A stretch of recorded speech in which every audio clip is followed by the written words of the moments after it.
السلام عليكم، أنا أخوكم عبد الله طارق، حييكم جميعا. بالبداية أتمنى نصلي على النبي محمد وعلى آل محمد. الراحمون يرحمهم الله. للأسف كارثة كبرى، الكلب وصغارها غارقين بمياه الأمطار، وسمع صوت صراخهم والحمد لله لحقت عليهم باللحظة الأخيرة.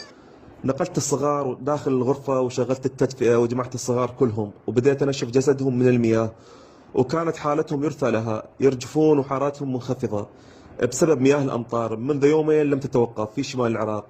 وهنا قرابة الساعتين أنشف جسدهم ودفيهم لغاية ما رجعت حرارتهم طبيعية وتحسن وضعهم. أحبتي الكرام، كل الكلاب أنقذتهم والحمد لله الكل بخير، وانتهيت من تدفئتهم وتنشيفهم وبدت برضاعة الحليب، وبإذن الله راح أبني مكان لهم يحميهم من المطر. ونشفت جسد الأم كانت غارقة بالمياه وكانت جدا خائفة على صغارها، والآن الحمد لله مطمئنة لهم وأصبحوا بخير. في أمان الله ورب يحفظكم جميعا.